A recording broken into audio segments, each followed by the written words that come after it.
It's a beautiful Friday here in the Transformer world, and we got a lot of little items to talk about, a lot of licensed product here in the Transformer world. And the first one we're going to be covering is, in a lot of ways, kind of a return to the old SCF PVC slash Heroes of Cybertron era of Transformer product. Back in the early 2000s, some of the very first modern stuff of G1 Revival product was the SCF PVC line, a multi-wave blind box line of Transformer PVC figures. It ran for 10 waves. 8 of those 10 waves were Generation 1 related. Halfway through that, they did some extra pieces so you could build a figure, combiners, and big Titan class kind of robots and stuff like that. It was a fantastic line. A lot of cool stuff came out of it. I collected every single one of them because they were so beautiful. And we're kind of returning to that in a lot of ways with these blind box Generation 1 representations here. This comes courtesy of the Chinese message board Weibo, and a company by the name of PopMart is going to be releasing these blind box Generation 1 figurines that come in a case of 12, and there's 12 different figures, as well as within those boxes a buildable Devastator. So who comes in this wave? So you get Optimus Prime, Grimlock, Rodimus Prime, Bumblebee, Megatron, Soundwave, Ironhide, Starscream, Jazz, Shockwave, Six-Shot, and Galvatron.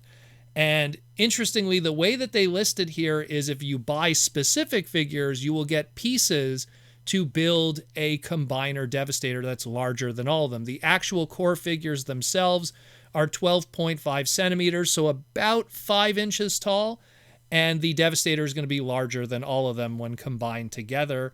And the figures that you have to buy, interestingly enough, are Rodimus Prime, Ironhide, Jazz, Six-Shot, Galvatron, and Bumblebee. If you look at the rest that are not with the combiner pieces, which is Optimus, Grimlock, Megatron, Soundwave, Starscream, and Shockwave, they clearly on purpose replaced Bumblebee with Shockwave, because normally it would have been the Legendary 7, like I always talk about, which is purposely done with licensing because they know what are the most popular characters. They switched it so you have to get Bumblebee to complete Devastator, or if you're someone that just wants classic characters like the Legendary 7, if you picked up Bumblebee, you're going to be like, oh, what's this combiner piece? Now I want to get everybody. So it's a smart strategic method to get people to want to buy them all. If they were like, oh, I don't want Six-Shot, or I don't want Galvatron, or maybe Jazz isn't my deal.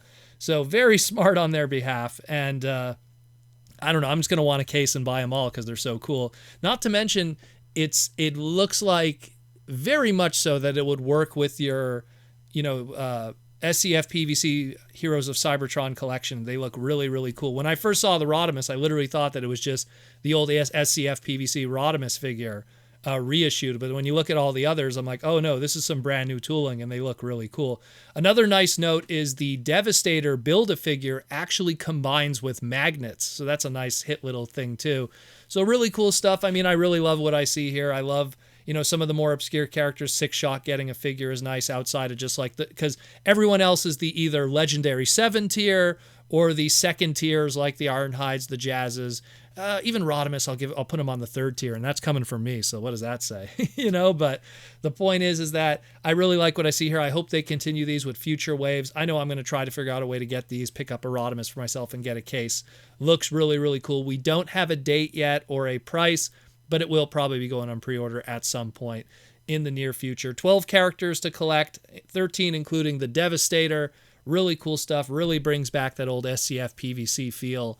And I'm down for that. Looks really nice. Speaking of other licensed Transformer stuff, so courtesy of Military Micros, the forum and blog, we have some more reveals of the Transformers Micro Machine line that we've been seeing for a while now.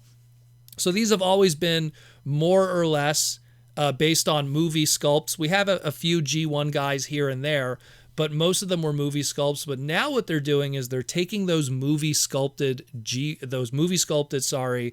characters and then giving them G1 colored color schemes on them. Some that have never been done before. So like, here's a really good one right here. We have the Dark of the Moon Leadfoot, and he's given his Generation 2 namesake's color scheme. So the original Generation 2 Leadfoot was a Formula 1 Transformer from the Rotor Force, and here we got here and I actually love it. I think it looks great. We got the Dark of the Moon Leadfoot in that Rotor Force, Leadfoot G2 color scheme. So that's pretty rad. Age of Extinction Optimus Prime done as Generation 1 colors. It's not the first movie Prime to be given the G1 color scheme treatment. But, hey, it works. It's fine. This one I'm surprised we never got. Age of Extinction Galvatron in his G1 Galvatron colors. The nice choice of the purple there and putting even the orange of the cannon on the grill just to kind of like invoke that color scheme.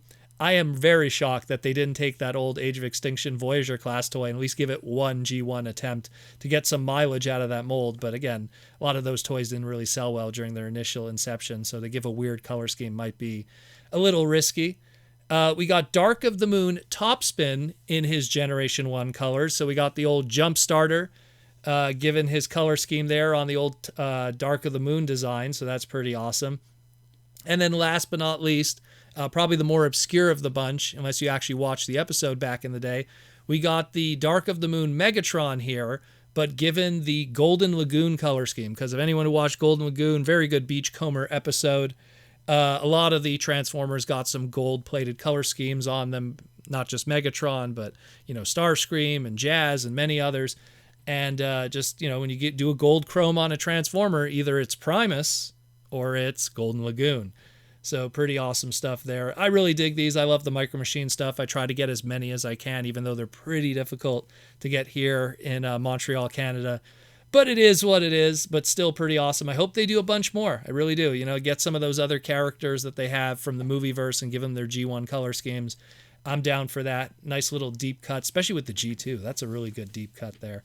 Really awesome. And the last thing we're going to be covering here today is we have the date now for the Fall Geek Out, which is the Target exclusive reveal collaboration. Much like how the Walmart Collector Con reveals all the Walmart exclusive product that they're going to be having over the next couple of months, the Fall Geek Out event is kind of the same thing, but for Target. Now, how they do their event, though, it isn't just like over a weekend or something. They do these reveal drops and pre-orders over an entire month. So starting at the end of September until the end of October, we're going to be getting a whole bunch of different reveals. And essentially, the Hasbro one is going to be happening on September 15th. And we don't know what's going to be revealed. Probably some buzzworthy Bumblebee Target exclusives, I'm going to assume. And if you're interested in any of those other companies, NECA or Mattel or whatever, go check out the Fall Geek Out website and get all that information. But just a little warning that, again, September 15th, that's where there's going to be some reveals. And not too long after that, on September 22nd and 23rd, is going to be our Hasbro PulseCon. So I wouldn't be surprised if after those reveals happen on the Target, Fan Geek Out, some of those might also get revealed again during the Hasbro PulseCon. Hey, Target's doing these too. So if you want to see it there first, it'll probably be at the Fall Geek Out on September 15th. So check that out. And again, Hasbro PulseCon, September 22nd and 23rd, probably when we're going to see our HasLab for the first time. So hold on to your wallet there on that one.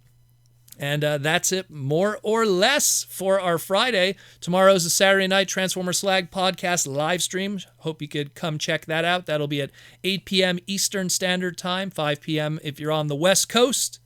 So check it out, yo. Talk to you again real soon here on the Transformer Slag podcast, and thank you for listening.